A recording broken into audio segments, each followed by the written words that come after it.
মাঠের বাইরে ভেতরে যা ঘটছে, বিশেষ করে তাওহিদ হৃদয়ের সঙ্গে আম্পায়ার শরফুদ্দৌলা ইবনে সৈকতের যে মানে হৃদয় যেভাবে আসলে কথা বলেছেন, সেই কথার টোন হয়তো অনেকের পছন্দ হচ্ছে না।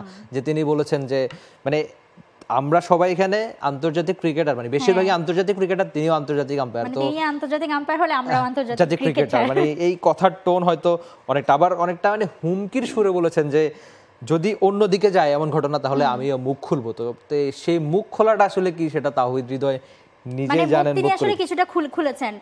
প্রথমে যে ঘটনাটা ঘটেছিল আমরা দেখতে পাচ্ছি আবাহনী মোহামেডান ম্যাচে, যদিও ম্যাচটা মোহামেডান জিতেছিল, কিন্তু সেখানে পঞ্চম ওভারে একটা ক্যাচ আউট নিয়ে বাকবিতণ্ডা লেগেছিল। এরপর অষ্টম ওভারে গিয়ে ইবাদত হোসেনের বলে সেখানেও মোহাম্মদ মিঠুনের ক্ষেত্রে আউট হওয়ার যে একটা সম্ভাবনা ছিল, সেখানেও কিন্তু আম্পায়ারদের সাথে বেশ বাকবিতণ্ডা ছিল। আমরা দেখতে পাচ্ছি তাওহিদ হৃদয় আঙুল তুলেও কথা বলেছিলেন, মুশফিক থামাচ্ছেন, পরিস্থিতি ঠান্ডা করার চেষ্টা করছেন, কিন্তু সেখানে যথেষ্ট গরম একটা পরিস্থিতিরই উদ্ভব ঘটেছিল। সেই ঘটনার পর তাওহিদ হৃদয়কে এক ম্যাচ ব্যান করে শাস্তি দেওয়া হলো এবং সেই সাথে 50,000 টাকা জরিমানাও করা হয়েছিল। যদিও জানা গেছে যে পরবর্তীতে দল এবং প্লেয়ারের রিকোয়েস্ট আসলে আর্থিক জরিমানাটা মাফ করা হয়েছিল, কিন্তু মানে তাওহিদ হৃদয় বোধহয় আসলে একটু বেশি তেতে ছিলেন, যার কারণে পরবর্তীতে যখন সাংবাদিকদের সামনে আসলে তিনি ঠিক ওইভাবে মন্তব্যগুলো করলেন, মানে মাঠের অসঙ্গতির কারণে তো একটা শাস্তি ছিল, এখন তারপর মুখ খুলবেন না বলেও তো তিনি আসলে কিছুটা মুখ খুলেছেন। সেই মুখ খোলার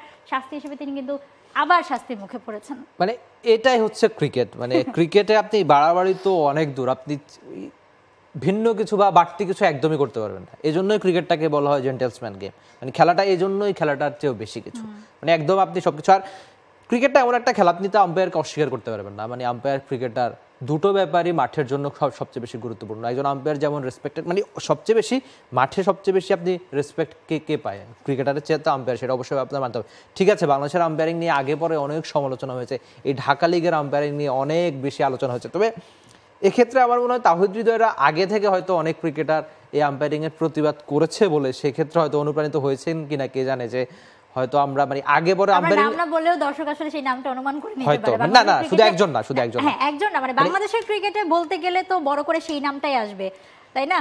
মানে একটু মানে প্রতিবাদী কণ্ঠস্বর যদি আমরা বলি, আসলে নেগেটিভ অর্থে না বলি, পজিটিভ অর্থে, মানে অনেক ক্রিকেটার যেহেতু আর তবে মানে বিসিবি থেকে বেশ সচেতন। আর আগে হতো কি, মানে এটা হয়তো বাংলাদেশের ক্রিকেটের সঙ্গে যারা জড়িত সবাই মানবেন, যা আগে আম্পায়ারদের যে মান ছিল এখন সেটা নাই। আপনি সৈকত ভাইয়ের কথা বলতে পারেন, তিনি এলিট প্যানেলের আম্পায়ার, মানে চারটিখানি কথা না।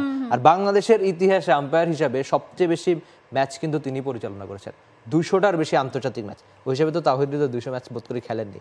যাই হোক, তবে ভবিষ্যতে যে এমন ভবিষ্যতে যেন এমন আচরণ আর না হয় বা এমন কিছু না ঘটে, সেটা নিয়ে অবশ্য বিসিবি বেশ সচেতন একদমই। এবং যা ঘটনাই ঘটুক সেটা মাঠের মধ্যেই সীমাবদ্ধ থাকুক এবং খেলার মধ্যে একটু উত্তপ্ত পরিস্থিতি হবে, সেটা খুবই স্বাভাবিক, কিন্তু সেটাকে টেনে নিয়ে আসলে মানে কোনোভাবে ব্যক্তিগত আক্রমণ কিংবা বাইরে আসলে সেটাকে আরও বেশি টানার কোনো মানে হয় না। এবং তিনি দ্বিতীয়বার শাস্তির মুখে পড়েছেন। তাহিদ হৃদয় এ পর্যায়ে তিনি কিন্তু আরও একটা ম্যাচ ব্যান হয়েছেন, দুটো ম্যাচ তিনি নিষিদ্ধ হয়েছেন, খেলতে পারবেন না, এবং সেই সাথে 80,000 টাকা জরিমানা করা হয়েছে। মাঝখানে মোহামেডান অনেক বড় ক্ষতি হলো, 3টি ডিমেরিট পয়েন্ট যুক্ত হয়েছে। এই মুহূর্তে মানে 7টি মোট ডিমেরিট পয়েন্ট রয়েছে তাওহিদ হৃদয়ের নামের পাশে।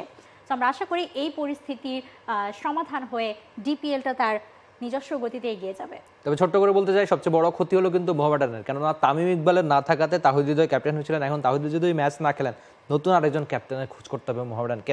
For more updates, subscribe to our YouTube channel and click on the bell icon. Follow us on Facebook and Instagram. Download T-Sports app to enjoy exciting games and highlights. Visit tsports.com.